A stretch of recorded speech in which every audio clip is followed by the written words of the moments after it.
Hello maman, je suis Rebecca et je te souhaite bienvenue sur Balance ton accouchement. Maman d'un petit garçon et complètement bouleversée par la maternité, je te propose de retrouver ici chaque semaine un ou plusieurs nouveaux récits d'accouchement avec des mots authentiques, sans filtre et sans tabou. L'occasion de partager, d'apprendre et peut-être même de guérir autour de ce grand moment qu'est l'accouchement. Alors si tu es prête, c'est parti! Bonjour à toi et merci de me rejoindre pour ce nouvel épisode du podcast. Alors, pour commencer, est-ce que tu pourrais te présenter en me donnant ton prénom, en me disant combien d'enfants tu as et quel âge ils ont ou il a, et puis en ajoutant tout ce que tu aurais envie, s'il te plaît. Très bien. Eh ben, écoute, bonjour à toi. Merci déjà de m'avoir invité à participer à ce podcast. Alors, je m'appelle Zinaïda. Je vais avoir 40 ans dans quelques jours et je suis l'heureuse maman d'une petite fille qui s'appelle Maïda et qui a 6 mois et demi. Voilà. C'est un bébé qu'on a voulu depuis un bon moment et qu'on a eu, grâce, à la science, j'ai envie de dire. C'est un bébé éprouvette, un bébé, voilà, Ok. issu de la fécondation in vitro. Parce que malheureusement, au moment où, je décide enfin, je trouve le bon papa qui a envie d'avoir des enfants et je décide enfin de d'avoir un bébé et bien, je me rends compte à ce moment-là, en tout cas je découvre à ce moment-là, que, j'ai une endométriose, voilà, un stade assez avancé et voilà et du coup, le fait d'avoir cette endométriose qui avait, bien grignoté, heu, tout ce qu'il fallait pas, bien abîmé, heu, voilà, mes organes, du coup, il a fallu qu'on fasse une FIV et du coup, ça a été un parcours assez compliqué que je vais expliquer du coup, puisque ça a un lien avec ma grossesse, évidemment. Ok. Et du coup, tu l'avais pas senti au niveau des douleurs que tu avais de Ah l'endométriose? si, si, si, en fait, voilà, moi Ouais. j'ai été réglée assez jeune, hein. À 11 ans et demi, j'ai eu mes premières règles, qui ont été douloureuses très rapidement. Mais, il y avait une voilà, de la désinformation autour de moi. Ma maman aussi, souffrait de règles douloureuses, donc pour elle, c'était normal et c'était normal d'avoir mal. Et en fait, bah, dans la famille, on a tout appris à serrer les dents et voilà, c'est normal d'avoir mal, donc c'est pas grave, on prend un Doliprane, et on continue. Hem Ouais. et c'est vrai que bon, en plus, j'étais pas du tout informée, sur la question. Je pense qu'il y a 1 ou 2 gynécologues qui ont essayé de me dire les choses, sauf que bon, après c'est je veux pas rentrer dans trop de détails parce que sinon je pense que ça pourrait faire l'affaire de plusieurs, podcasts quand on parle de violence obstétricale. Voilà, mais c'est vrai que je suis Ouais. tombée sur des gynécologues, alors je ne sais pas si j'attire la poisse, mais voilà, il y en a une quand même qui m'avait dit, je m'en souviendrai toute ma vie, à 32 ans, parce que ça faisait des années que j'avais arrêté la pilule et que je ne tombais pas enceinte, mais parce que dans ma tête, je faisais attention. Mais elle m'avait dit: «Oh là là, à 32 ans, on a au moins 2 enfants, qu'est-ce que c'est que ça? Vous avez un gros problème madame». Donc j'ai pris mes clics et mes claques et je suis jamais revenue la voir et je pense qu'en fait, avec du recul et qu'elle essayait de m'alerter sur le fait qu'il y avait un vrai problème effectivement, au niveau de ma fertilité, mais c'est juste qu'elle a ni eu les mots, ni la Oui, façon c'est de pas vraiment faire. tourné de manière pédagogue. Voilà, donc elle m'a fait passer une toute autre information, voilà et du coup, je bon, je ne suis pas retournée la voir et donc j'ai découvert mon endométriose, et bien, il y a 4 ans de ça, donc sur vraiment OK. le tard, alors que mes règles étaient extrêmement douloureuses. Et du coup, j'ai découvert ça parce que en parlant de mes symptômes avec une collègue de travail, elle m'a mis la puce à l'oreille en me disant: «Tu sais, Zina, moi je trouve que tes symptômes ressemblent énormément aux miens». Moi, j'ai découvert que j'avais une endométriose le jour de mon accouchement, parce que, elle a eu tout un voilà, une grosse infection, enfin bref et c'est là où ils ont découvert que c'est elle avait l'estomac ravagé, ça avait grignoté de partout et bon et je l'ai écoutée, Heu, j'ai voulu faire les tests et cetera, sauf que la gynéco que j'avais à l'époque me disait: «Oui, non, bon, c'est pas grave, ça n'empêche pas d'avoir d'enfants» et cetera. Bon bref et en fait, je sais pas, à ce moment-là, je pense que j'avais assez de poigne et j'ai mis en marche pas mal de choses. Donc j'ai écrit, comment dire? Donc j'ai vraiment insisté pour, être vue par un spécialiste, pour qu'on me fasse des échographies, des IRM, bon bref, mais en tout cas avoir une prescription pour aller voir un spécialiste parce qu'il faut aller jusque-là. Donc j'ai eu ce papier, la personne qui m'a fait l'échographie, à peine il a posé la sonde qui m'a dit: «Bon madame, on va pas tourner autour du pot, hein, vous avez une endométriose bien, voilà, sévère et profonde. Là, vous avez un endométrium qui est dans vos ovaires, donc dans l'ovaire droit notamment, qui faisait à l'époque 7 centimètres de long». Et Ok. cetera et cetera et de là, en fait, en discutant avec lui, je me rends compte que, ben, voilà, douleur de règles, ce n'était pas normal, douleur, pour aller à la selle, ce n'était pas normal, douleur, pendant les relations sexuelles, ce n'était pas normal et cetera et cetera. Mais j'étais en incapacité de me rendre compte de tout ça parce que pour moi, c'était des mots liés à d'autres choses, liés à des intolérances alimentaires, liées à une mauvaise digestion, enfin je mettais pas du tout ça, en relation avec mon cycle féminin, mes règles, bon voilà et bon et du Ok. coup, quand j'ai eu le diagnostic, donc j'ai pu retourner voir ma gynéco en lui disant: «Bah, vous voyez, j'ai de l'endométriose». «Oui, bah, c'est pas grave, ça n'empêche pas d'avoir d'enfants et de toute manière à votre âge, il faut, avoir des relations matin, midi et soir tous les jours. Enfin voilà, donc grosso modo, il fallait être des lapins, on se regardait avec mon mari en se disant: «Mais qu'est-ce que c'est que ce truc?» Enfin, nous, on peut pas se forcer. Enfin, c'était très compliqué en fait Oui. d'accueillir toutes ces informations, l'information de la maladie, de savoir jauger où jusqu'où était l'impact sur notre fertilité. Est-ce que c'était que l'âge? Est-ce que c'était l'endométriose? Et cetera, et cetera. Bon et en fait, ce que j'ai fait rapidement, c'est écrire au Centre Saint-Joseph. Donc c'est un centre spécialisé, qui est à Paris, dans un hôpital, Ok. dans le 14e, qui je crois que c'était le seul ou un des seuls à l'époque, parce que maintenant il y en a d'autres qui ont ouvert et j'ai eu une chance inouïe, c'est qu'on m'a répondu en 1 ou 2 mois. Alors que je sais, pour avoir discuté avec énormément d'autres personnes atteintes d'endométriose, que pour certaines, c'était des années et des années d'attente pour avoir une place et pouvoir être suivie ou juste auscultée par quelqu'un. Voilà et Ok. du coup, bon, je vais là-bas, je suis rediagnostiquée et je tombe sur un jeune médecin, qui me dit: «Écoutez, heu, moi je ferai ça pour que vous puissiez avoir un enfant». Donc c'était tout simplement une opération, heu, voilà, une opération pour enlever tout ce qu'il y avait à enlever et que ça allait me permettre du coup de pouvoir tomber enceinte naturellement. C'était le souhait. Ok. Voilà et du coup, il me dit: «Mais bon, prenez votre temps, allez voir ailleurs, allez voir d'autres spécialistes». Donc c'est ce que j'ai fait. J'ai vu d'autres personnes et certaines m'ont fait très peur, d'autres non. D'autres m'ont dit: «Oh là là, si on opère, il va falloir tout enlever». D'autres: «Ah bah, si on opère, vous allez vous retrouver avec une poche à caca, avec une sonde pour faire pipi». Enfin bref, donc j'étais un peu en Super. flip, et finalement je suis retournée vers ce monsieur, parce que tout simplement, c'est le seul qui a pris le temps de répondre à toutes mes questions. J'avais une liste longue comme, mon bras de questions et dans mes questions, c'était: «Bon, si jamais vous voyez que c'est compliqué, qu'est-ce que vous faites? Vous allez me charcuter ou vous allez être prudent? Parce que, certes, je veux avoir un bébé, mais je suis encore jeune et je veux quand même avoir une vie, confortable. Je ne veux pas me retrouver avec quelconque handicap, avec une sonde urinaire. Pour moi, c'est inenvisageable.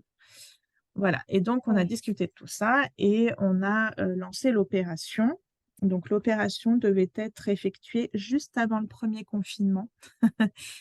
Et j'ai été opérée Ok. le dernier jour du premier confinement, puisque, voilà, on a décalé parce qu'il me disait: «Bon, c'est l'horreur, madame Delphin, vous savez, Il va falloir, je pense, voilà, à moins que vous en pouviez plus au niveau des douleurs, mais il va falloir qu'on reporte parce que là, avec le Covid, on est tous affectés sur d'autres, postes Oui. et je ne veux pas faire n'importe quoi sur vous. Je veux pouvoir être tranquille et concentrée.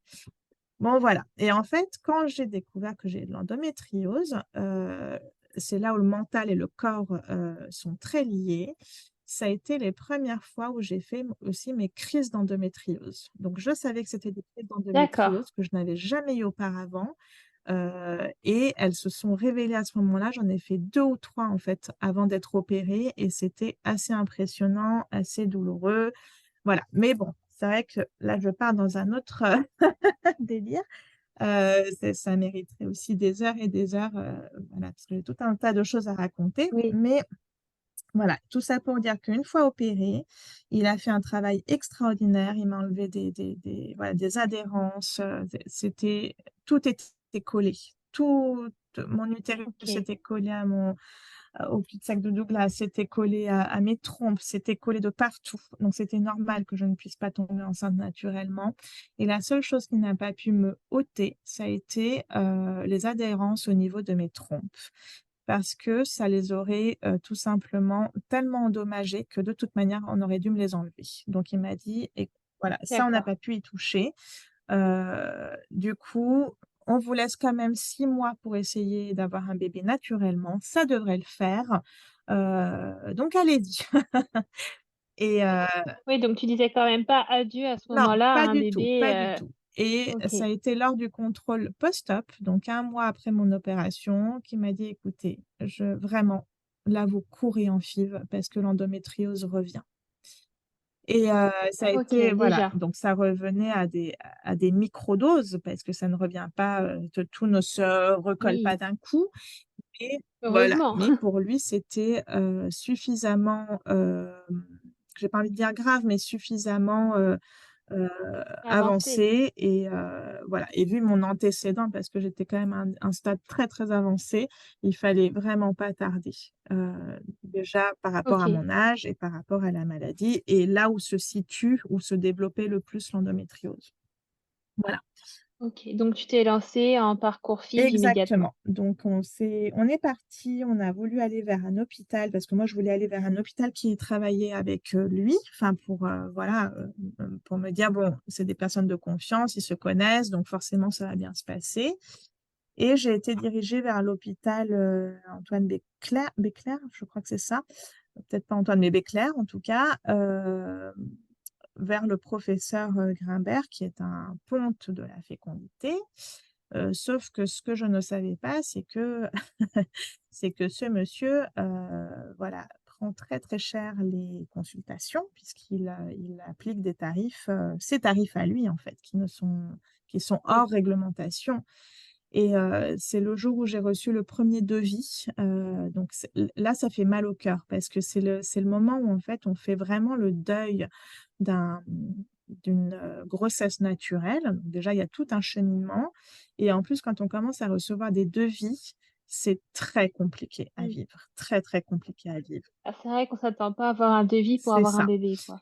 Et bon et là, je me rends compte qu'en fait, ça va pas le faire. Je suis très en colère, je suis en pleurs, je crois que je lance un appel au secours sur Facebook, mais surtout pour, évacuer ma colère et puis des personnes me disent: «Mais vous savez, vous pouvez être suivi, par les autres professeurs, autres médecins de l'hôpital et ce sera pris en charge». Parce qu'en fait, quand on a de l'endométriose, ce qu'il faut savoir, c'est que si on a une atteinte au niveau de la fertilité, on va dire que c'est le bon côté, je le dis entre guillemets, c'est que, finalement le parcours, PMA est pris en charge.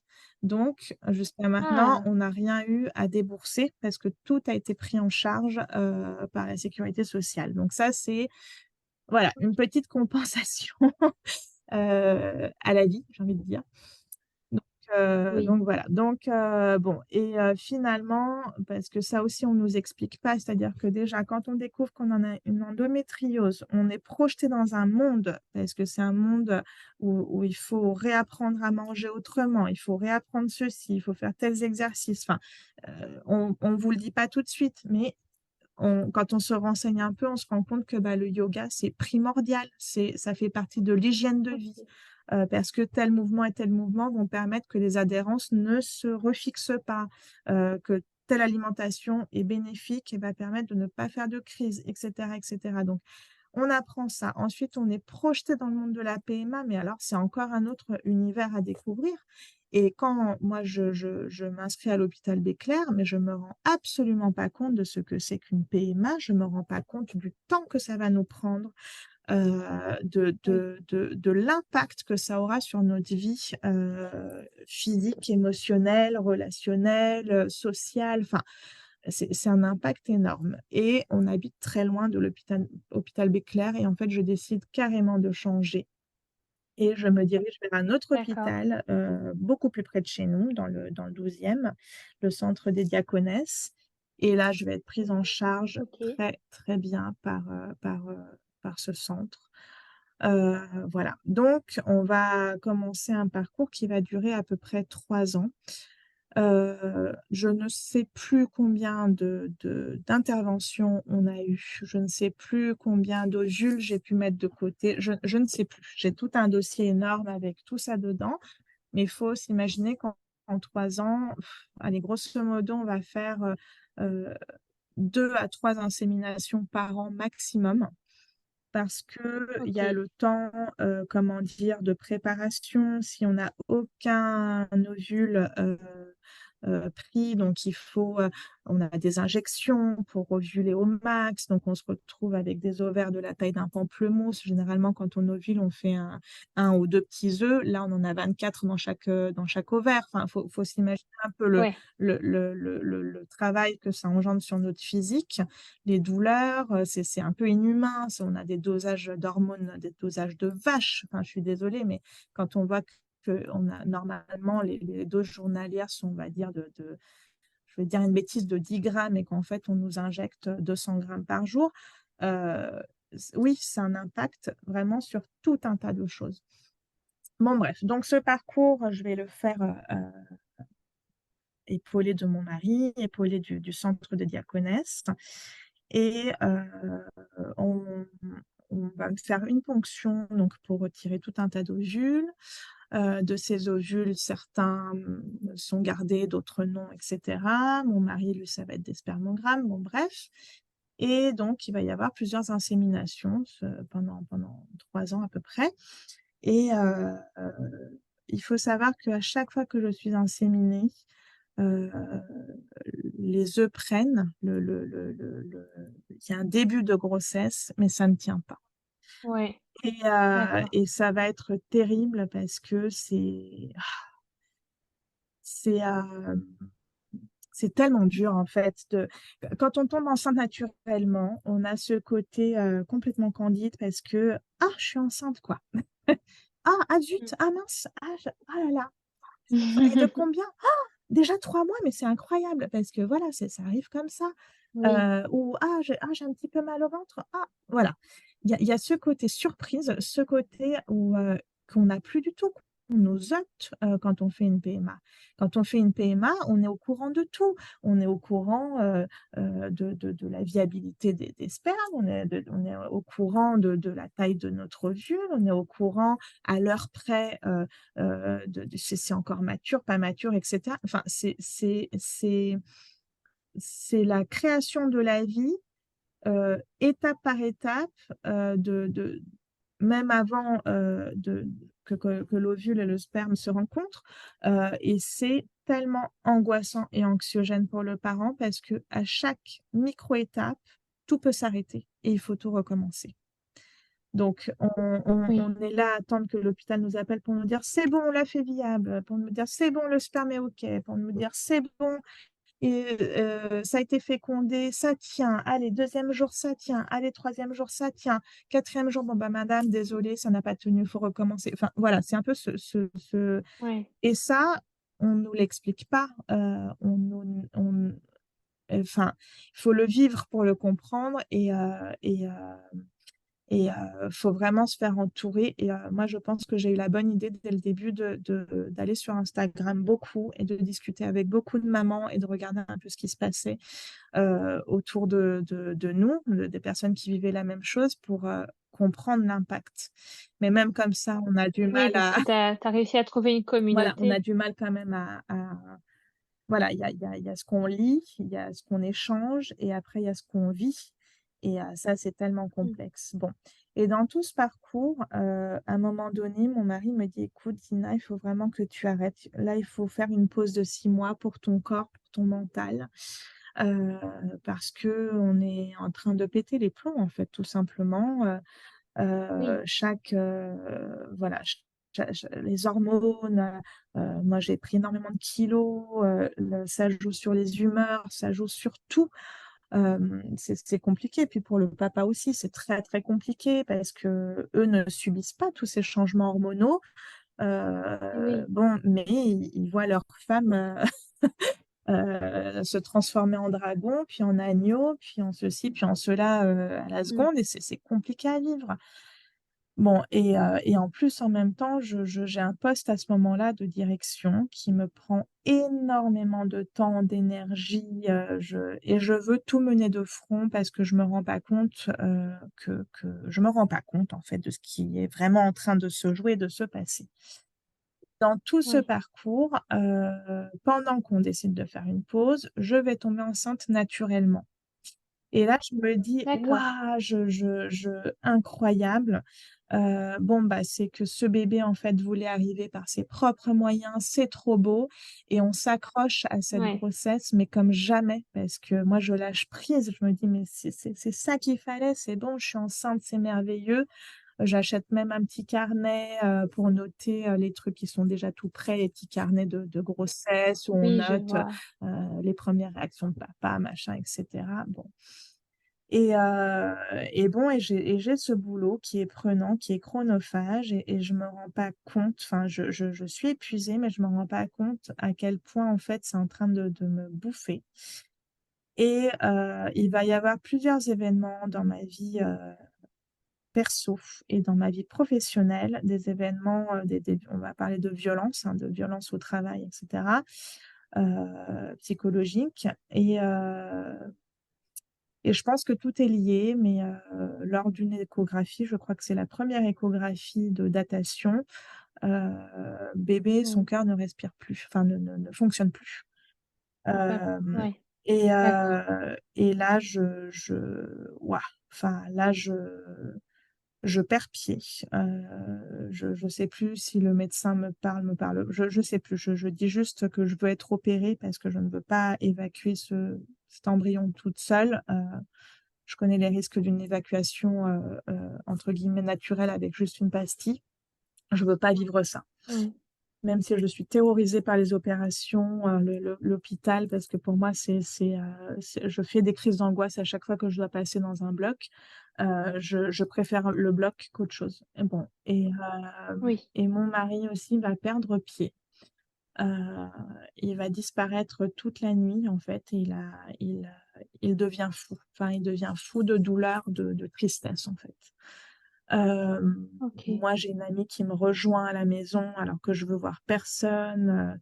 Elle me ramène une bouteille de vin. Elle me dit, bon, là, tu vas boire un coup parce que voilà. Et puis elle essaie de me Ouais, rassurer comme elle peut, mais elle a ces mots qu'ont beaucoup d'amis, beaucoup de personnes qui, en fait, sont très violentes, de dire, bon, c'est que bébé n'était pas viable, c'est que s'il avait grandi, oui, il aurait été handicapé. Bon, tu sais, ça arrive à tout le monde, hein, t'es pas la première, t'es pas la dernière. Euh, et je pense que moi aussi, j'ai dû déjà dire ce type de conneries à d'autres mamans qui ont perdu leur bébé. Et en fait, bon, de toute manière, je suis en mode automatique. Je la remercie parce qu'elle est là, elle est à côté de moi, elle va rester, elle va dormir avec moi, vraiment, elle va me soutenir jusqu'à ce que je dorme d'épuisement. Mais en fait, je pense qu'il n'y a pas grand-chose à dire à un parent qui perd son petit non, bébé. Euh, et je ne lui en veux pas, mais c'est vrai que c'est violent. On vit plusieurs violences, c'est-à-dire qu'on vit la perte de ce bébé auquel on s'est tellement accroché. qu'on trouvait miraculeux dans ce parcours PMA et on doit vivre voilà, les dires des amis qui essaient d'épauler, mais bon. Bon, bref, Il n'y arrive pas voilà. Et forcément. du coup, moi, je fais le lien, par contre, avec mon boulot et je m'arrête. Je décide vraiment de m'arrêter, chose que je n'avais pas faite depuis 3 ans. C'est-à-dire que même pendant mon parcours PMA, même pendant mes crises d'endométriose où j'étais hospitalisée, je continuais de travailler, je continuais de répondre D'accord. présente. Je me souviens avoir une fois, j'étais en pleurs en disant, non, mais vous allez me lâcher la grappe, là, je suis perfusée des 2 bras, les gars. Enfin, à un moment donné, il faut être autonome aussi. Et ben non, non, je continuais de répondre au téléphone, je continuais de signer des documents, je continuais de... Voilà. Et là, par contre, avec la perte de ce petit bébé, je prends encore une fois le temps d'appeler une collègue, la seule collègue qui avait la tête sur les épaules dans ce lieu, en lui disant, voilà, écoute-moi bien, je te dis ce qu'il en est, je te donne les dernières directives, je te donne les codes pour ça, ça, ça, ça, il faut faire ça, ça, ça, ça, tu as les infos, vous vous démerdez, je ne suis plus là. Mon téléphone est éteint et je ne répondrai pas, même si vous me suppliez, je ne suis plus là. Tout ça, c'est à cause de vous. Et sur le coup, je suis très en colère et voilà. Et je m'y tiens et je m'effondre et je vais être arrêtée, je crois, 2 ou 3 mois parce que je suis pas du tout en Ouais. état de reprendre le travail, mais pas du tout. Je suis totalement angoissée à l'idée de reprendre le travail. Je suis extrêmement en colère. Bon, il y a énormément de choses qui se jouent et mon médecin m'arrête. Enfin, elle voit que je suis dans un état. J'étais très très proche du burn-out, très proche, mais je me Oui. rendais pas Oui. compte. Et Oui. la vie fait que l'univers parfois est très bien fait.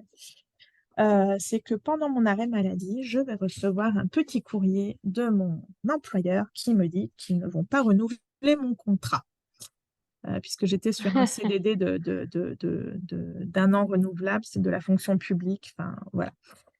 D'accord. Et en fait, je pense qu'il y a quelques années, j'aurais été en panique. Et là, sur le coup, je ris aux éclats et je me dis, mais merci, merci beaucoup parce que de moi-même, je ne l'aurais pas fait. Enfin, je suis têtue.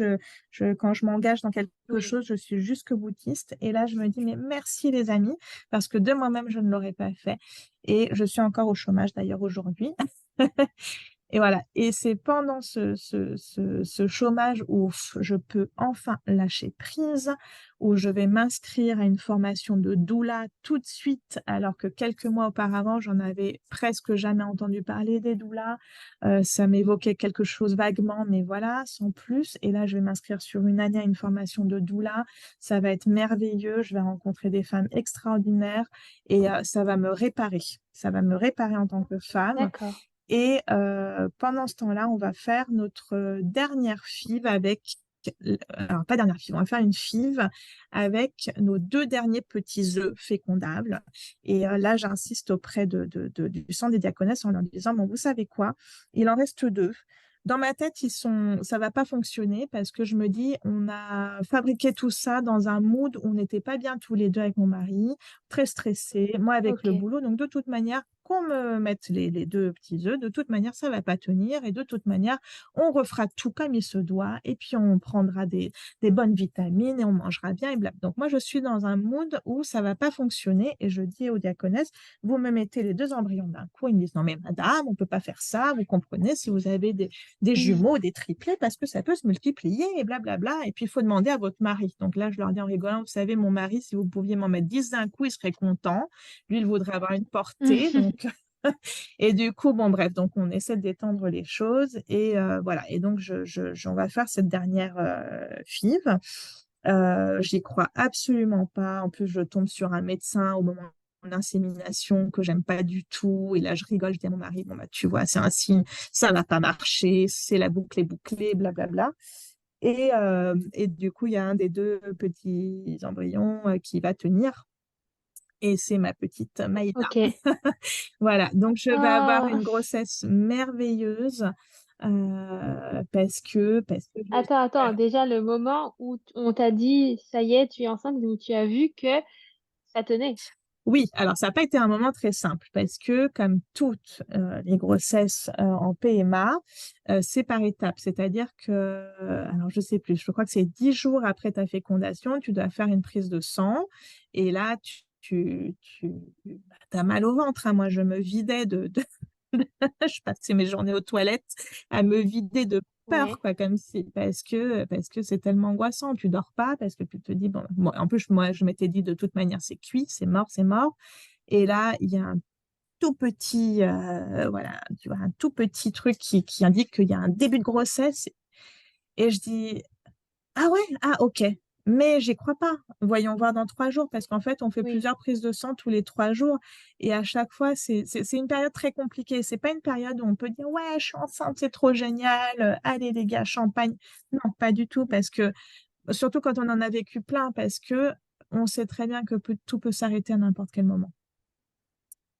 ouais. Donc, voilà. Donc, en fait, je vais être un peu plus tranquille lors de la troisième prise de sang où je vois que le taux s'envole.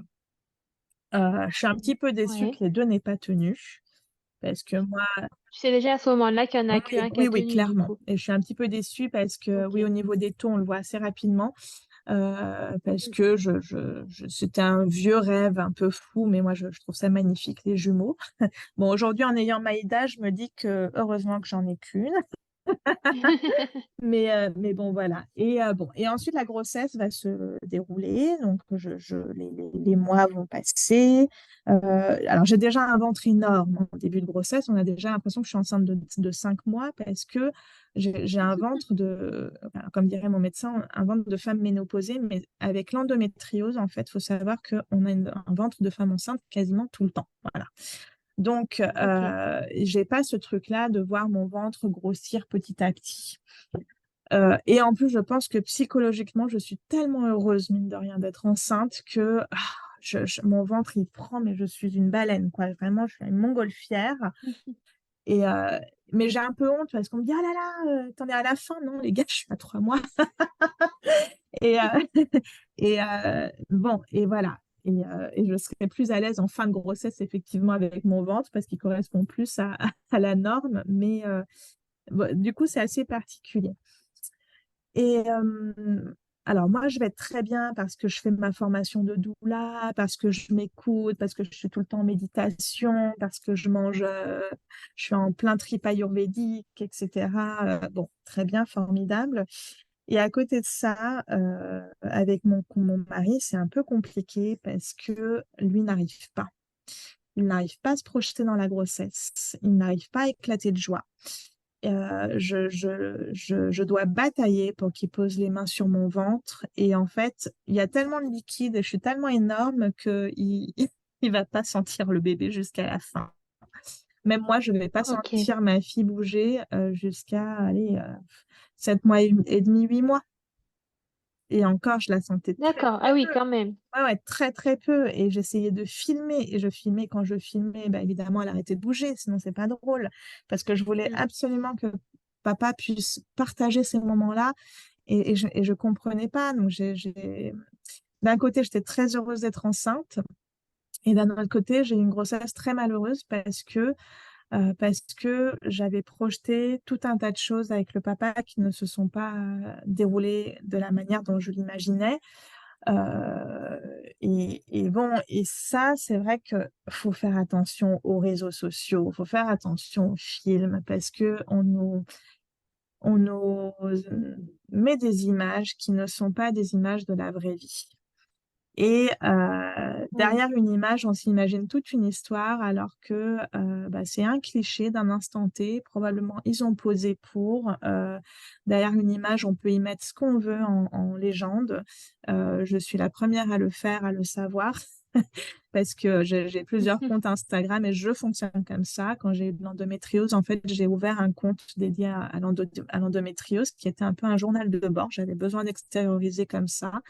Et au début, bon, j'ai toujours été très vraie, très authentique, mais au début, j'étais très, comment dire, Si quelque chose s'était passé à 10 heures du matin, je montais pas sur l'horaire, par exemple. Bon.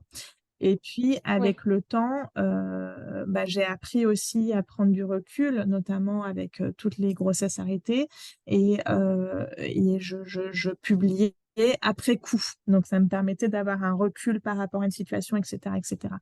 Bon, voilà. Et du coup, tout ça pour dire que cette grossesse, j'étais heureuse et très malheureuse en même temps parce que Ouais. mon conjoint, mon mari n'arrivait pas du tout à se projeter et jusqu'au bout, en fait, il n'avait qu'une peur, c'était de perdre ce bébé encore une fois. Oui. Voilà, Après, ça peut se comprendre tout à fait, aussi, vu le tout à fait, tout parcours. à fait.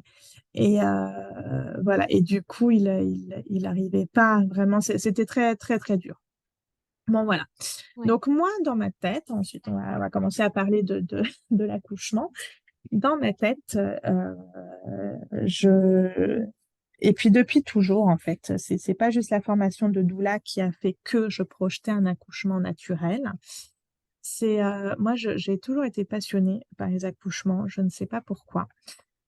Et ma maman m'en a toujours parlé de manière très, comment dire, très naturelle depuis que je suis toute petite. Et je pense que je lui demandais déjà comment on accouche, comment ça se passe, est-ce que ça fait mal, etc. Je pense qu'à 9 10 ans, je commençais déjà à poser des questions. Et elle m'a toujours Ok. voilà, expliqué les choses donc avec les mots que peuvent comprendre un enfant de cet âge-là. Donc, je savais que c'était dur, je savais qu'on saignait, je savais ceci, je savais cela, les contractions. Euh, et, euh, et je savais qu'un accouchement sans péridurale était possible, puisque ma maman a toujours accouché sans péridurale, et pour elle, c'était normal, en fait. Voilà, c'était normal. Et du Ok. coup, je pense qu'il y a une espèce de transmission de femme à femme qui fait que bah, moi, je bataillais parce que autour de moi, à dire, mais non, j'accoucherai sans péridurale, lâchez-moi la grappe, mais ça va pas à la tête, mais t'es folle, mais pourquoi tu t'infliges un truc pareil, blablabla. Bla, bla, bla, bla. Ça aussi, ça a été un truc, Mm. un gros point pendant ma grossesse où j'en voulais énormément à mon mari de ne pas me soutenir là-dessus. Il me disait, non, mais t'accoucheras comme n'importe qui. S'il te faut la péri, tu auras la péri. S'il te faut une césarienne, tu auras la césarienne. Et j'avais envie de le massacrer à ce moment-là. Je me mettais dans des colères noires parce que pour moi, il me trahissait, quoi. Comment ça, tu ne me suis pas Ouais. dans mon accouchement, dans mon truc d'accouchement naturel, etc. Bon. Et, euh, et, euh, voilà, donc moi, je voulais vraiment un accouchement naturel. Et Du coup, au niveau de la préparation, ta formation de doula devait beaucoup t'aider là-dessus. alors, ça ne m'a. Alors, j'ai pas envie d'être prétentieuse en disant ça, parce que vraiment, c'est pas du tout ça, mais je connaissais déjà tout ça. Et en fait, D'accord. ça ne faisait que me conforter. Donc, évidemment que j'ai appris des choses, et j'ai appris plein de choses, hein, énormément de choses, notamment en termes médicaux, notamment ceci, cela, bon, etc. Mais comment dire, pour moi, c'était des piqûres de rappel, en fait. Et je me projetais, Ok. je visualisais les choses et je me disais, bah oui, non, mais j'ai trop raison de vouloir accoucher sans péridurale et j'ai trop raison de vouloir ça et j'ai trop raison de vouloir faire un pot à pot et j'ai trop raison de ne pas vouloir couper le cordon ombilical tout de suite et j'ai trop raison de vouloir Ouais. ceci, cela et je veux pas de ça et je veux ça et je veux pas de ça. Donc j'avais comme on appelle un projet de naissance ultra clair, ultra bien ficelé dans ma tête. Et, Ouais. et ce qui a été très chouette avec ma formation de doula, c'est que j'ai rencontré de belles âmes, de belles femmes autour de moi et que j'ai proposé à une doula comment dire, de valider son stage avec moi, donc de me suivre moi. Et du coup, Ah oui, voilà, forcément. Autant en voilà, et profiter. du coup, bah, ça s'est fait tout naturellement. Elle est venue à la maison et j'en rigole un peu aujourd'hui parce que je lui disais, tu sais, Mélanie, c'est pas pour moi que je veux que tu sois là, c'est pour mon mari. En fait, j'ai besoin que tu sois là pour coacher mon mari. Voilà, donc tu seras la Ok. garante de mon projet de naissance, donc on en avait parlé, etc., etc. Mais par contre, lui, il comprend rien, il comprend que dalle. Et c'est lui qu'il faut coacher parce que je l'imagine bien arriver en salle de naissance, sortir son portable et attendre que ça se passe. Et s'il me fait ça, je le massacre. Donc, je compte sur toi pour faire en sorte que ceci, cela. Et donc, ça a été très, très Ok. chouette parce que le feeling est très bien passé parce que le fait d'avoir mine de rien une tierce personne pendant la grossesse, quand ça se passe bien ou pas bien, mais je sais que Mélanie, elle a réussi à faire parler mon mari, c'est-à-dire que alors, c'est pas une psychologue du tout, hein, la doula, elle vient, elle discute avec vous, avec le couple, mais elle donne aussi un temps de parole à chacun. Et mon mari là-dessus, donc je le remercie parce qu'il a vraiment joué le jeu, même s'il était il l'a fait pour moi parce que j'ai insisté beaucoup, mais pour lui de lui-même ne l'aurait jamais fait. Et il a joué le jeu. Et effectivement, comme elle a dit, lui donner des temps de parole, vraiment, il déposait ce qu'il avait à déposer.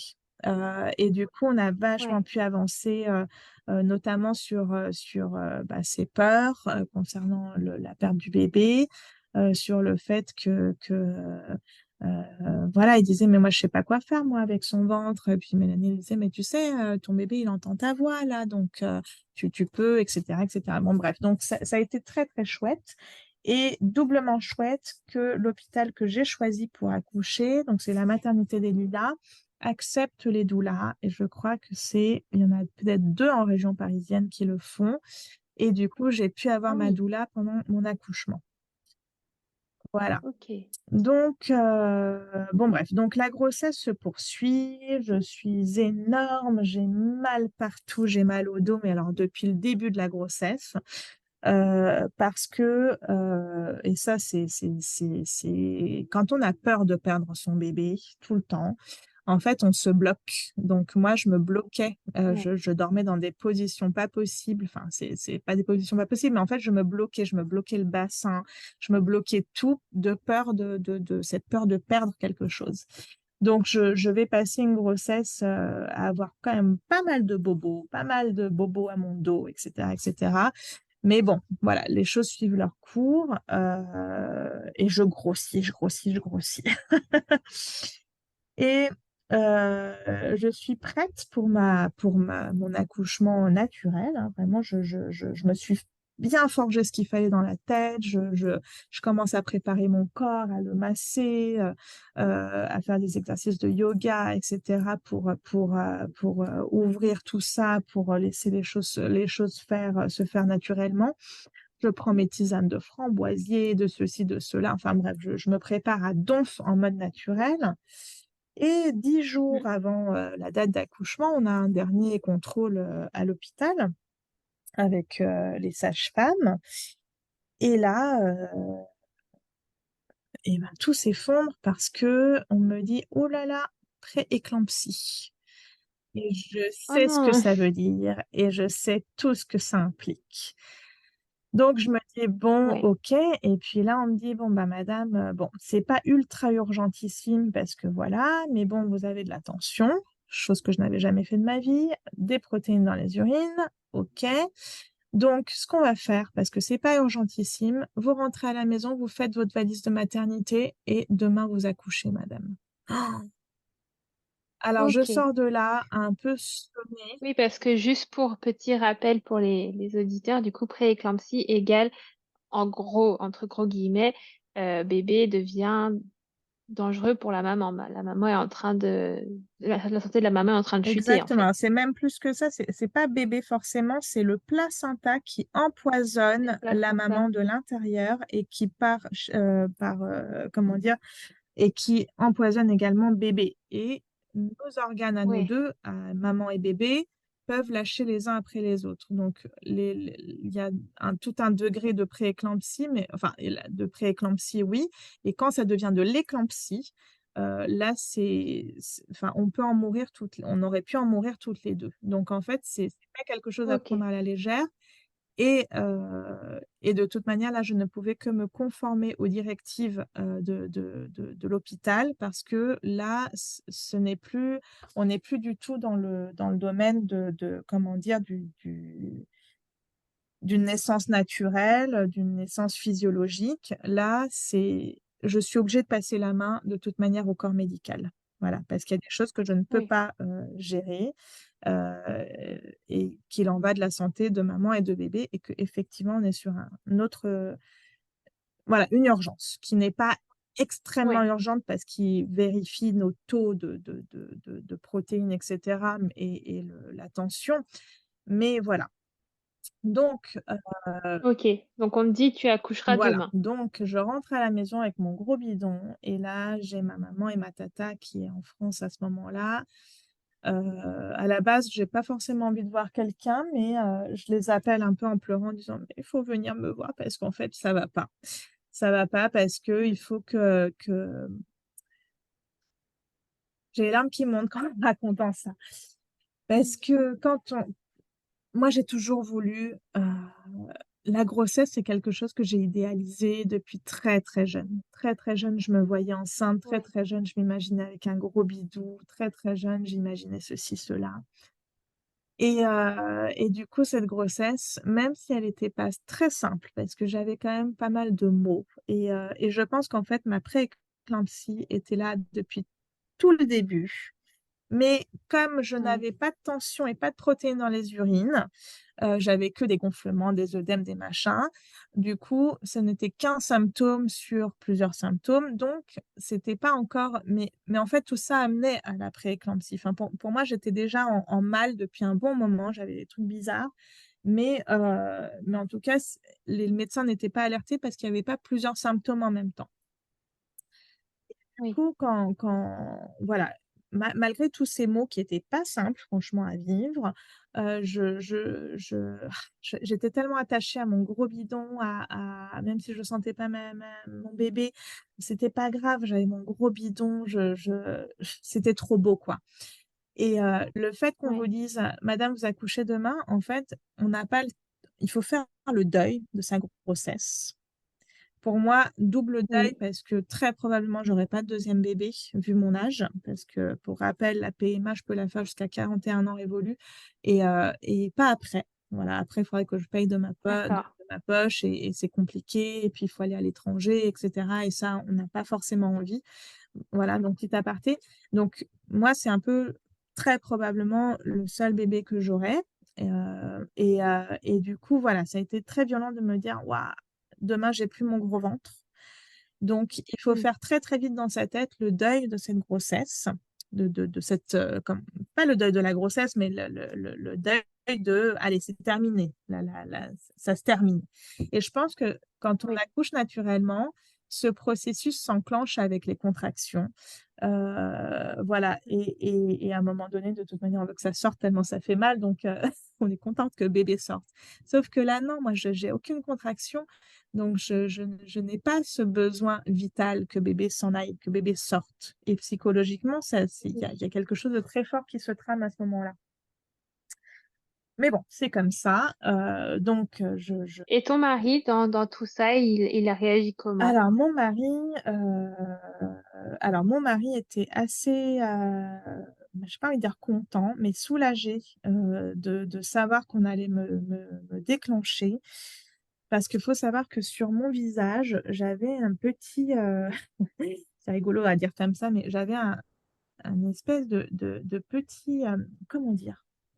C'est pas un petit bouton, mais oui, c'est un petit bouton comme un Un petit bouton kyste? qui est rempli de sang, je sais pas trop comment l'expliquer et ce truc-là, ce D'accord. petit bouton qui était sous mon œil, à la fin de ma grossesse, il faisait la taille de la moitié d'un ongle. Il était énorme et mon mari me disait: «Mince, c'est Ok. pas normal le truc que tu as là, c'est pas normal» et en fait, quand je me douchais, comme c'est la peau de la de dessous de l'œil, de la cerne qui est très, très fragile, quand je me douchais, des fois, juste au contact de l'eau, la peau éclatait et je me mettais à saigner et alors, aller arrêter un saignement de cette zone-là, c'est l'enfer. Ça saignait Ah pendant des heures. oui.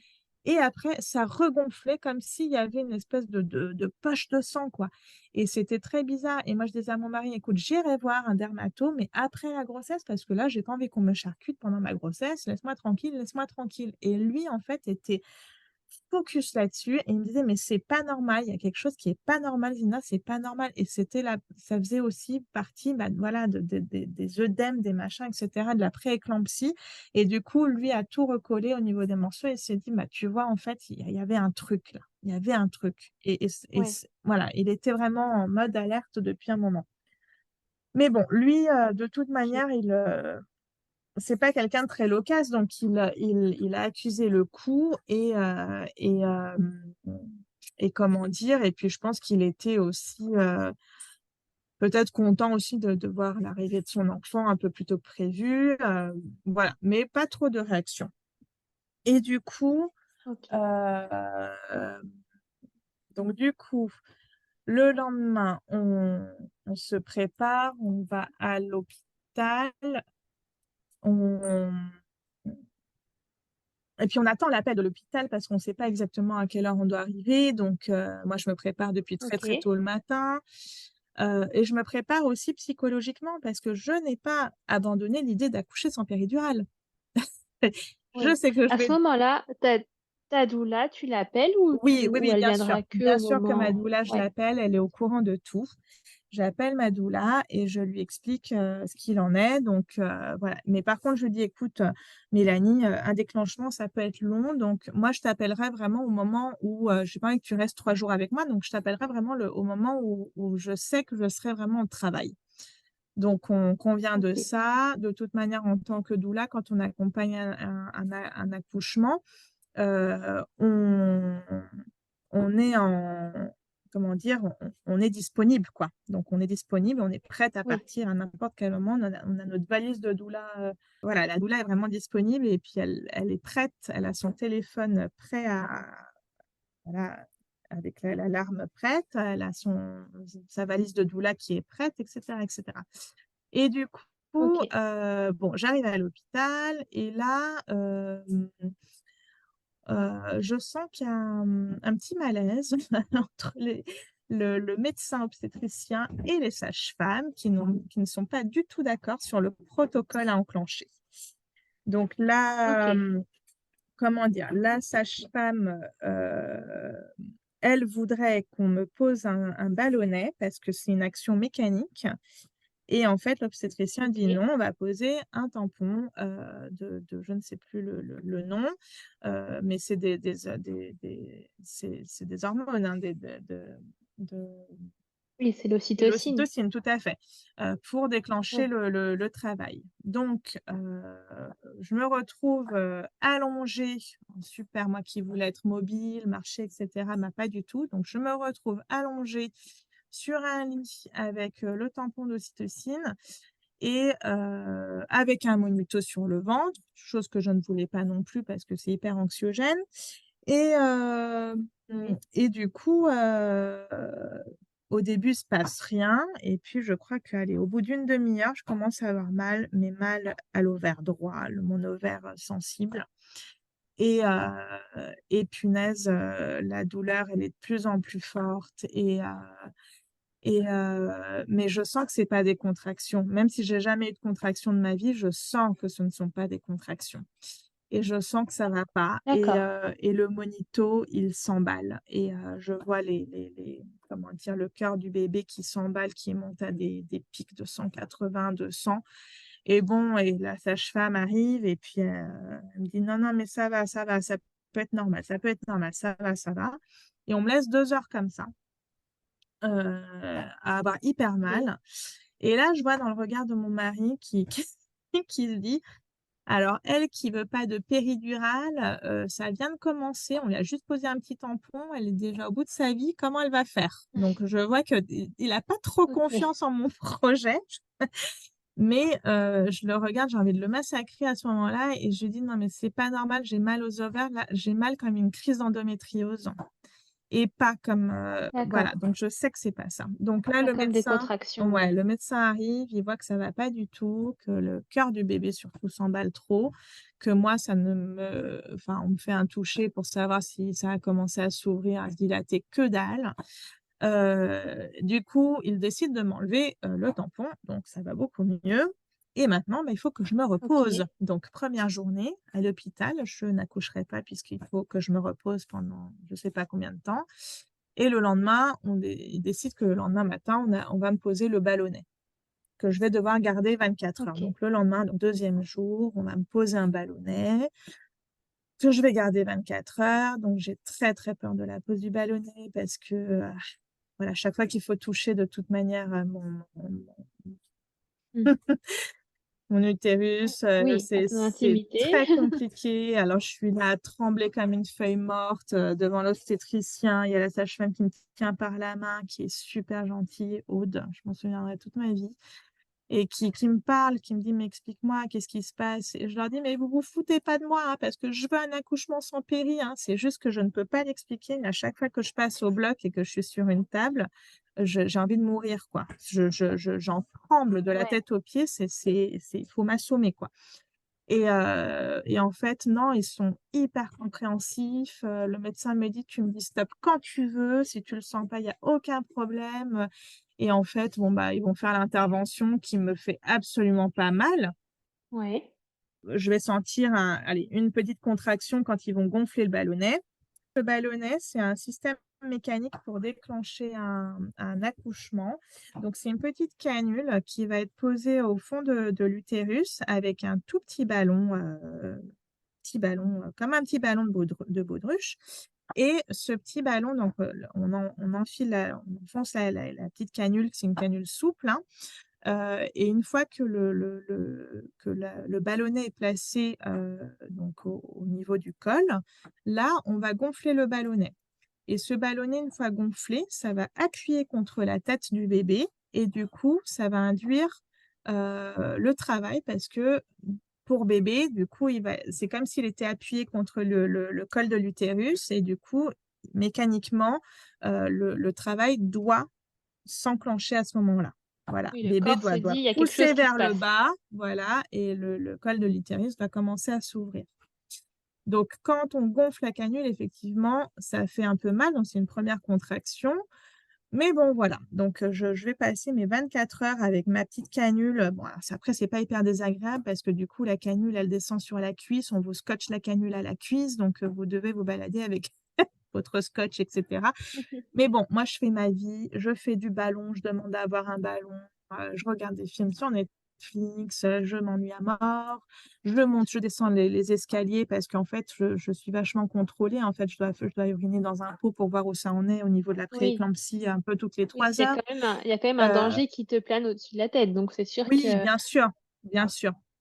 Mais bon, ils essaient quand même de parce qu'ils ont mon projet de naissance, mais ils essaient quand même de faire en sorte que l'accouchement se fasse voilà, que ça finisse par s'enclencher, que je puisse accoucher naturellement.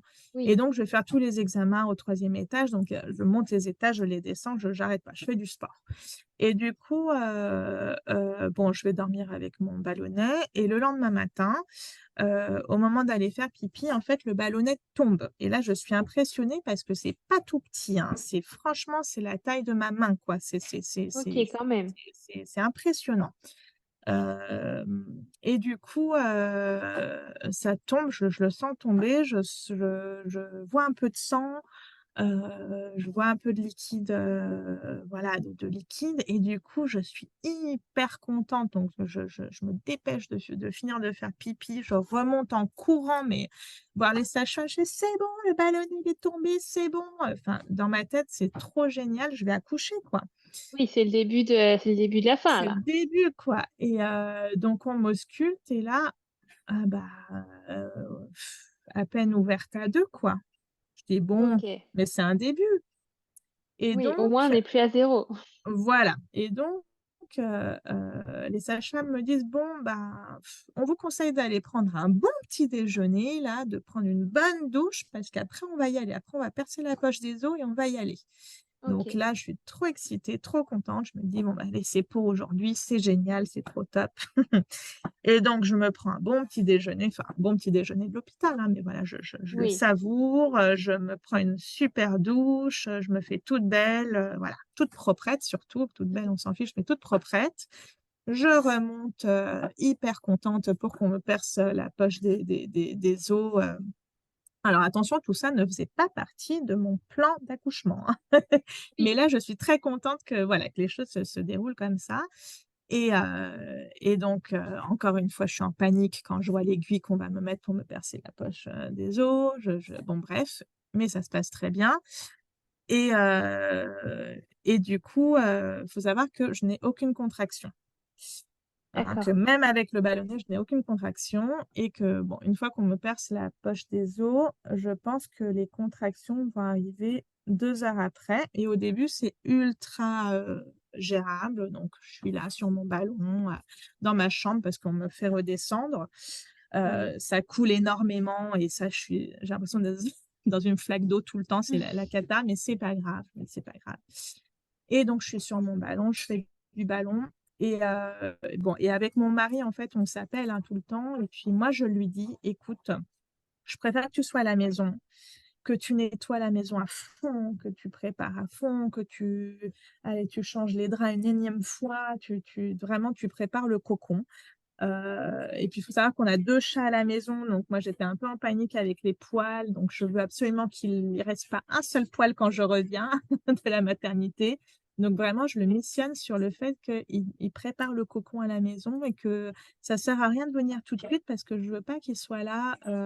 Je veux qu'il soit là quand vraiment le travail va commencer parce que je ne vois pas l'intérêt qu'il soit là avant. Ok. Bon. Et 2 heures après, donc, le perçage des os, bah là, je vais changer et je vais devenir, et là, je vais l'appeler en mode, mais comment ça se fait que tu pas déjà là? Parce qu'en fait, là, Ah, je commence à avoir mal et là, je deviens désagréable. Je dis: «Mais quoi que t'es pas là? Mais il faut que tu viennes tout de suite, là, j'ai trop mal». Enfin bon, je sais plus comment je lui parle, mais je sais que je lui parle mal et que et comment ça t'es pas là tout de suite, là, immédiatement? Bon bref. Donc du coup, il il il va, il va venir le plus vite l'avenir, ouais. possible, voilà. Et du coup, là, on va nous faire monter en salle d'accouchement. Ok. Parce Et que là, donc je me dis que ton col s'était un petit peu ouvert du coup. absolument T'avais peut-être pas. pas eu de contrôle. Ah, ok. Absolument pas, mais non, j'avais pas encore eu de contrôle, mais bon, du coup, voilà, on me fait monter quand même en salle de naissance, donc je me dis que c'est pour bientôt. Oui, c'est pour ça, oui. Voilà, donc et bon, à ce moment-là, il y a personne en plus à la maternité, donc je peux même choisir la salle que je veux, grosso modo. Alors, mon seul regret, c'est que moi, je voulais vraiment faire mon travail, mes contractions douloureuses dans l'eau, dans la baignoire.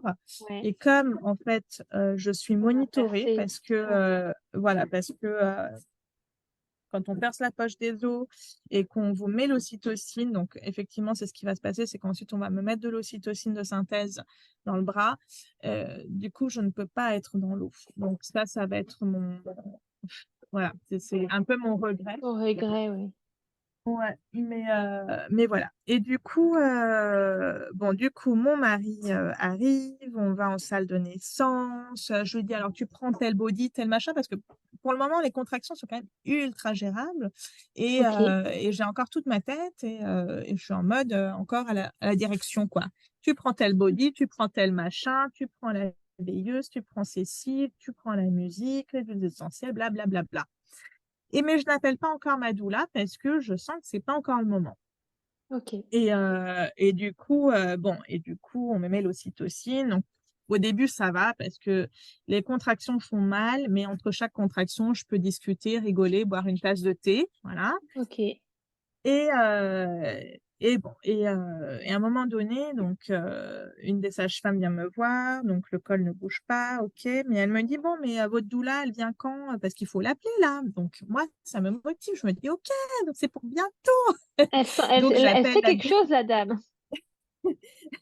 bah oui, donc voilà, donc super.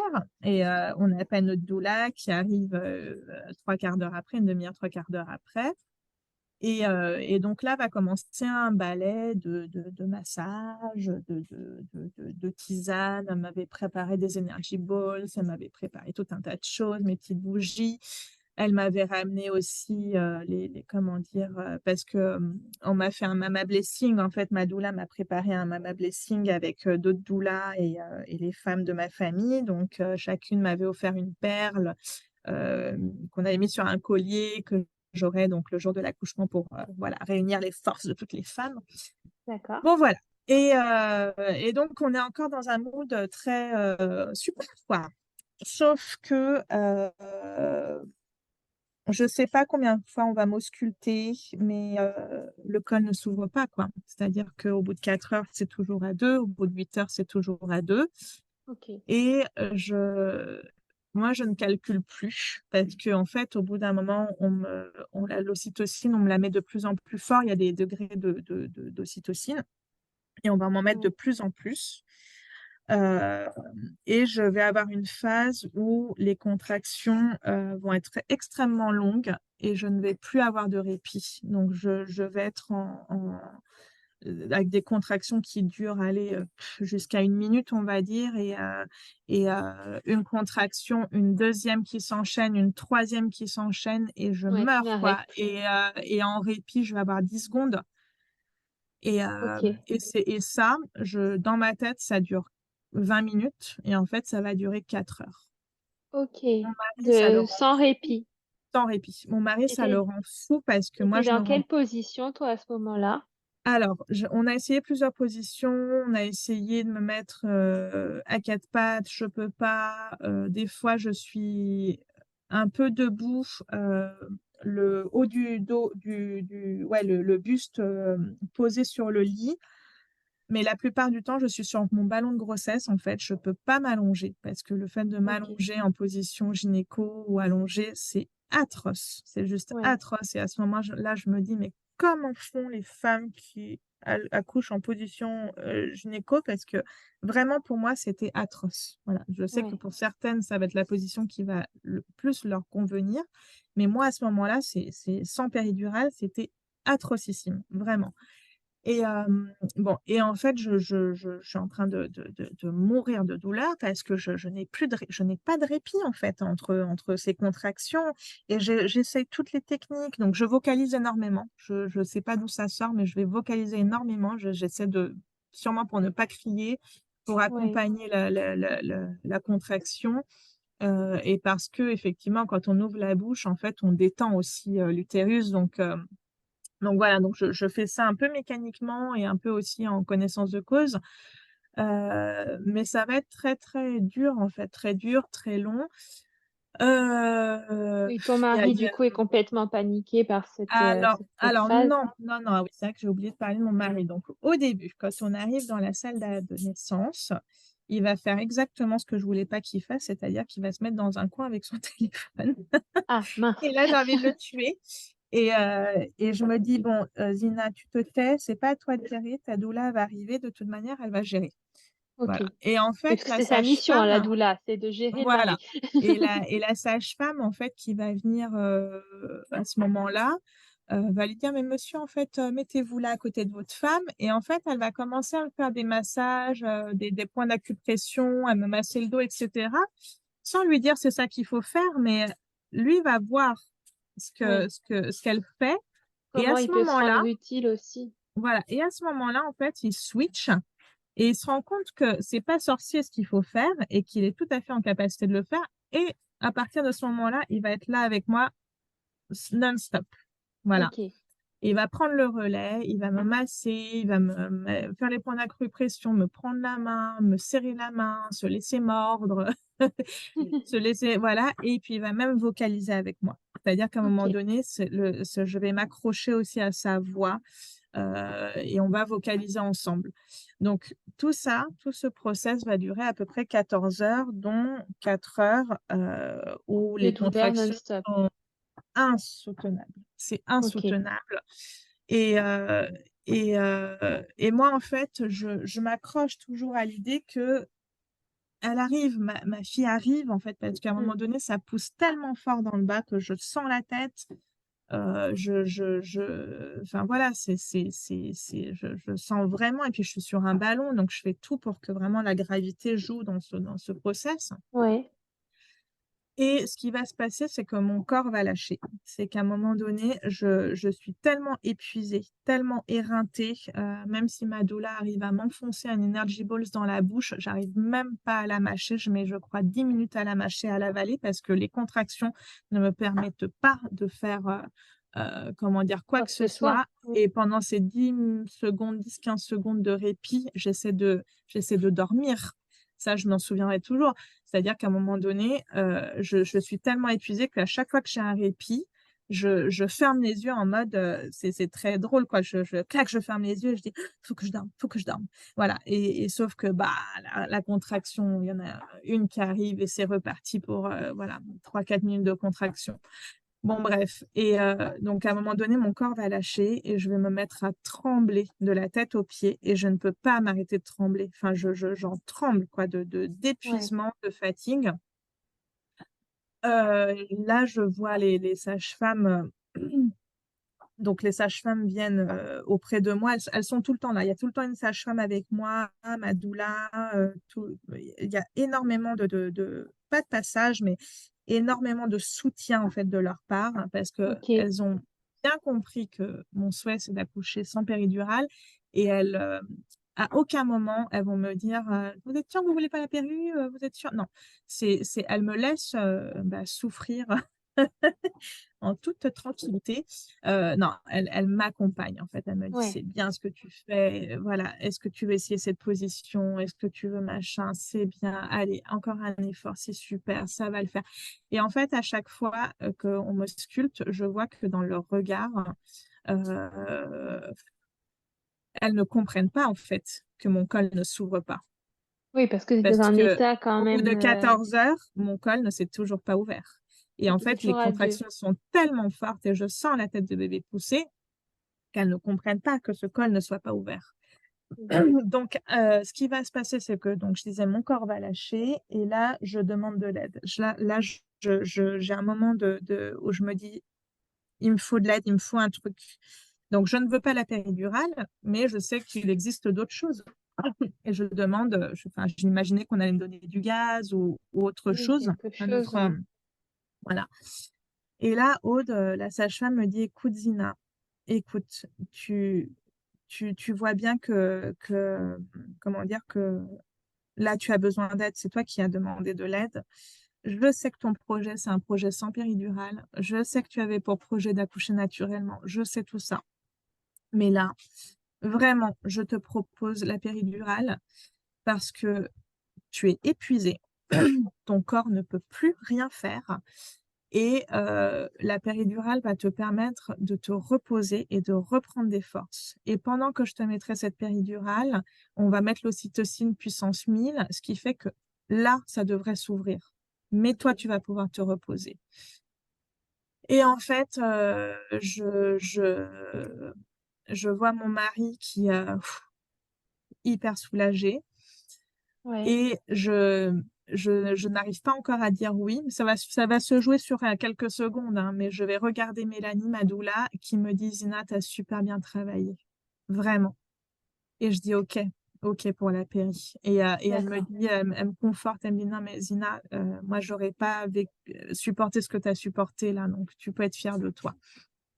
Donc, on me pose cette péri, et là, je rigole parce qu'en fait, l'anesthésiste, je sais pas, j'ai envie de dire, je le dis, hein, parce que je suis authentique et franche. Et à ce moment-là, je le pense tel que voilà, je vous le dis tel que je l'ai pensé à ce moment-là. Je dis, ah, Oui. la salope, elle était derrière la porte, hein. Parce qu'en fait, elle est arrivée en 2 secondes.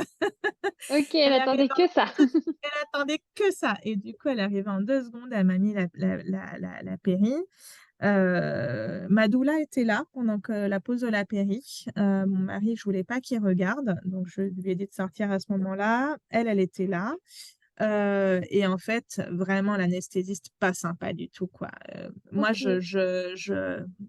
bah, j'avais mal, en fait, quand elle m'a posé la péri. J'ai senti l'aiguille, j'ai senti, la canule, tout le long de ma colonne vertébrale et en fait, je pense que plus que mal, c'est très impressionnant et en fait, la seule chose qui sortait de ma bouche, c'était: «Aïe, aïe, aïe, aïe, aïe, aïe, aïe» et elle me disait: «Ne bougez pas, hein, madame, hein, ne bougez pas» et en fait, elle était horrible, elle était infantilisante et je voyais dans le regard de ma doula qu'elle voulait l'engueuler. Mais bon, voilà, ils ont fini par me poser le truc, me mettre le produit parce que c'est eux qui injectaient le produit D'accord. et là, waouh! On revit, quoi et j'ai eu donc cet instant, de faiblesse où je me suis dit: «Oh là là, mais c'est magique, je pense que si j'ai un deuxième, je demande la péri tout de suite. C'est Ouais, trop bien, ok. c'est trop, trop bien». Bon bref, donc du coup là, je m'allonge, je reprends mes esprits et je dis à ma doula et à mon mari, écoutez, là, je vais dormir. Je vous demande de dormir aussi. On en a pour à peu Ok. près 2 à 4 heures, donc dormez. Donc, les deux vont dormir. Ma doula va prendre ma chambre et mon mari dort à côté de moi, je crois. Et bon, voilà. Et du coup, l'ocytocine, on me la met encore plus à fond. Et comment dire, et mon mari me dit qu'il s'est pas endormi, qu'il a bu que du café. Et du Petite coup, rectification. petite rectification, mais ma doula s'est endormie. Ok. Et du coup, comment dire, à un moment, donc j'ai demandé qu'on me remette la perfusion une deuxième fois, une deuxième dose, parce que mon corps s'est remis à trembler et parce que je commençais à avoir mal, à ressentir. Alors, c'était pas du tout les mêmes douleurs que sans péridurale, mais Oui, je crois que j'avais eu tellement, tellement, tellement mal que là, je ne supportais plus la moindre douleur. oui, Voilà. Et ça te mon rappelait cerveau, des il en mauvais pou souvenirs. voilà, ouais, vraiment. Et du coup, donc je les appelle, je dis: «Je leur comprends pas, j'ai mal» et puis mon corps, mes jambes recommençaient à trembler et là, Aude m'explique, elle me dit: «Écoute, en fait, là, ce qui se passe, c'est que ton corps a de nouveau très mal, mais c'est pas encore monté jusqu'au cerveau». Ok. Voilà. Et là, je dis: «Bah, non, non, non, je veux une deuxième dose, je veux une deuxième dose tout de suite». «Tu es sûre?» «Oui, oui, oui, oui, oui». J'ai fait tout le contraire de ce que j'avais mis dans mon Ouais. projet de naissance, mais bon. Et du coup, donc j'ai une deuxième dose et voilà. Et là, elle me dit: «Bon, là, il faut que ça s'ouvre, voilà». Donc je vais être auscultée au bout de 4 heures, je crois. Et Ouais. là, mon col s'est ouvert à 2,5. Oh, la violence. Et là, je comprends tout de suite ce qui se trame, ce que ça veut dire et du coup, elles vraiment, les sages-femmes de l'hôpital des Lilas vont être extraordinaires de bout en bout. Parce que même si je dois aller en césarienne, parce que concrètement, là, c'est une césarienne. Enfin, je veux dire, à un moment donné, ça faisait 3 jours qu'on essayait de faire sortir le bébé. Là, il y avait plus de 14 heures de produits dans mon corps, d'antibio, d'ocytocine, parce qu'en fait, quand on perce Ouais. la poche des os, au bout de, je crois, 8 ou 12 heures, il faut mettre des antibiotiques, autrement, ça devient dangereux. Donc là, ça fait trop longtemps que je suis avec mes perfusions, mes ceci, mes cela, en train de pousser comme une malade, Mmh. de gérer les contractions et rien ne se passe. Et je sais que c'est la césarienne. Mais malgré tout, elles vont être extraordinaires parce que elles vont attendre mon feu vert. C'est-à-dire qu'elles vont Ok. prendre 30 secondes, il n'en faut pas plus, en m'expliquant tout doucement, Zina, écoute, là vraiment, on a tout tenté. L'ocytocine, on te l'a mis au max, mais là, je pense que vraiment, vraiment, vraiment, pour toi et pour ton bébé, je pense qu'il faut pas être jusque-boutiste et je pense que là, il faudrait envisager la césarienne. Et je D'accord. sais que de toute manière, j'ai pas le choix. Je le sais, mais elles ont cette intelligence et cette psychologie de me faire croire, enfin, personne ne fait croire quoi que ce soit à ce moment-là, mais c'est la manière de faire Oui, en sorte que ce soit on ne moi qui t'impose rien. acquiesce et que ce soit moi qui dise oui, d'accord, on y va pour la césarienne. Et c'est tellement important parce que ces quelques secondes vont me permettre, moi qui suis une flippée, je le redis, des blocs, et la césarienne, mais quand j'en parlais, quand j'étais enceinte, je disais: «Mais jamais de la vie, mais jamais je n'aurai une césarienne, mais impossible!» Enfin, pour moi, c'était inenvisageable et ça n'allait pas se passer comme ça n'allait pas se dérouler comme ça. Oui. Et on y arrive à cette césarienne. Et du coup, j'y vais assez sereinement, à la césarienne et je dis à Boussad: «Bah, écoute chérie, donc Boussad, c'est mon mari, je lui dis: «Écoute chérie, tu vas réveiller, Mélanie parce que et je sais pas si elle veut rentrer, elle rentre parce que finalement, bah, c'est une césarienne, finalement, elle sera pas là pour Oui. l'accouchement, quoi». Et en fait, non, Mélanie va rester, va pouvoir voir la césarienne à travers la vitre de la table du bloc, Ok. avec mon mari. Mon mari sera dans le bloc avec moi, mais Mélanie sera juste à l'extérieur, elle va filmer. Elle aura pris plein de photos, plein de vidéos. Je trouve ça génial parce que du coup, Mmh. j'ai tous ces souvenirs-là avec moi. Et bon, bah, voilà, donc la césarienne arrive, enfin la césarienne, on me met au bloc, OK, donc là, on m'injecte d'autres produits Et je me retrouve avec cette gentillesse de dame Anesthésie. anesthésiste qui est absolument pas sympa. Parce que elle me dit, bon, est-ce que vous sentez votre jambe engourdie? Et en fait, je sens pas du tout ma jambe engourdie. Et je Ouais, sens absolument tout. Et je sens qu'on me met de la bétadine sur mon ventre. Je sens le coton sur mon ventre. Et je lui dis, bah non, ok. non, non, je sens tout. Et je me fais engueuler. Je me Oh, fais engueuler. Elle me dit, bah alors je vous explique, madame, hein. Alors, il y a une différence entre sentir et avoir mal, ok? Donc, pendant la césarienne, vous allez tout sentir. Vous allez sentir que ça secoue, que ça découpe, que ceci, que cela. Mais vous n'aurez pas mal parce que vous serez anesthésié. Mais vous allez quand même sentir les sensations. Alors, et en fait, là, je regarde mon mari à ce moment-là, mais avec des yeux pleins de désespoir, en mode, non, mais en fait, je vais mourir sur cette table, je vais ouais, mourir. Je dis, non, mais là, si elle m'ouvre maintenant, je meurs. Enfin, c'est pas possible, là, je sens tout. Et bon, bref. Et en fait, euh, à ce moment-là aussi, on est en train de gérer la musique parce que j'avais demandé à pouvoir écouter une musique pendant la que naissance. l'accouchement.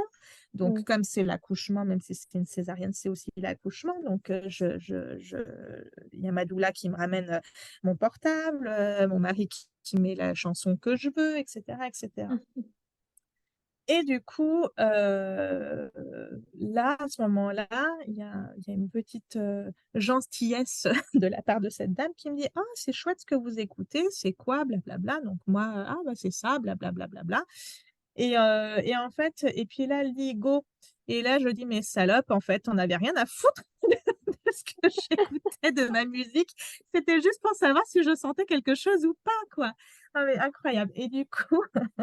Bon, bah voilà. Donc, du coup, à ce moment-là, je ne sens effectivement plus rien du tout. Je Donc vais ça y est, absolument ça pas a avoir de diffusé. sensation, rien du tout, puisque Ok, ça a fait effet. Et en fait, ils sont déjà en train de découper. Et ça va très, très vite, en fait. Donc, il y a mon mari qui est là, qui me tient la main, moi qui respire le plus profondément possible, qui essaie de me concentrer sur ma musique, qui parle à mon bébé intérieurement en disant ma fille, là, ça y est, tu arrives, tu arrives. Et, euh, et du coup, comment dire, on va me dire, Madame, poussez. Et là, je me dis, comment ça, pousser Et en fait, on me demande de pousser par le ventre pour aider bébé à sortir. Et je trouve ça aussi magnifique parce que je me demande, du coup, maintenant que je ne sens plus rien, ce qui va se passer. Et en fait, si, parce qu'il y a le côté aussi psychologique. Et je vais mettre toutes mes forces pour pousser dans mon ventre et je sens que je pousse dans mon ventre et je sens que bébé est en train de sortir. Et on va me faire pousser 3 fois. Et comme pour, souvent pour un accouchement par voie basse. Et du coup, et puis là, c'est juste magique. Là, bébé, j'entends ses pleurs. En fait, j'entends les pleurs de ok, ma fille. Voilà, donc ça va être mon premier contact avec mon bébé. Ça va être ces petits pleurs. Et là, je dis, je suis là, ma fille, je suis là, maman est ouais. là. Et c'est tellement, ah là là, c'est tellement intense, tellement beau. Je suis, mais cette vague d'amour qu'on ressent quand on devient maman, je la Mm. ressens à ce moment-là. C'est puissantissime, en fait. C'est d'une Ouais. puissance incroyable. Donc voilà, donc on entend bébé pleurer. On me la met très vite sur moi, donc au niveau de mon torse. Et à chaque fois, je me fais engueuler évidemment par l'anesthésiste parce qu'évidemment, il faut pas que je bouge les bras. Donc, mais moi, j'ai envie de toucher mon bébé, j'ai envie Ben oui, et puis j'ai pas les bras attachés. Donc, et puis je sens que ma fille elle glisse, donc j'essaie de la rattraper. Enfin bref. Et du coup, je me sens pas à l'aise du tout parce que ma fille va très bien, tout va très bien, mais j'ai ce truc-là où j'arrive pas à la voir parce que je suis complètement bloquée et j'ai pas le droit de bouger. J'essaie de voir son visage, j'y arrive pas. Du coup, je me sens totalement bloquée, donc je demande à mon mari de l'emmener en fait dans une autre salle pour lui faire du pot à pot. ok. Et voilà. Et du coup, voilà comment s'est déroulée la naissance de ma fille. Eh ben, merci beaucoup pour ce partage. Merci à toi de cette histoire pleine de rebondissements et de Ouais, courage et félicitations, franchement. Merci beaucoup. Et vraiment, un petit mot de la fin, moi, je voudrais dire que même si j'ai pas pu avoir le projet de naissance que je voulais, moi, je remercie en fait l'univers de la naissance que j'ai eue. C'était la naissance que je devais traverser. Et Ouais. je pense que, en fait, même quand on n'a pas ce qu'on souhaite, parce qu'on ne peut pas prévoir, le petit mot de la fin, ce que je veux dire, c'est qu'en fait, quand une naissance est respectée, ça change absolument tout. Et Mais oui. vraiment absolument tout. Parce que Et j'ai même des... si t'as pas vécu la naissance que tu voulais, tu as Oui, été oui, respectée oui, dans tous tes j'étais... choix.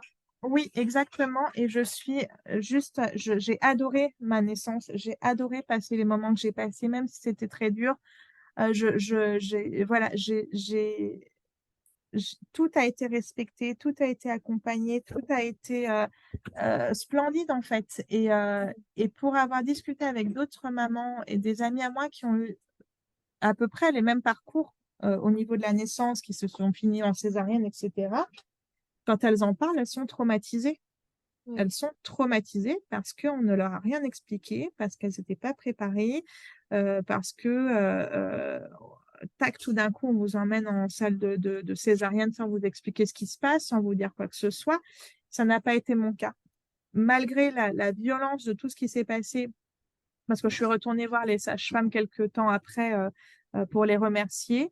Et la première chose que m'a dit Aude, la sage-femme qui était là à l'accouchement, c'est: oh là là, c'était difficile, Zina, c'était très difficile.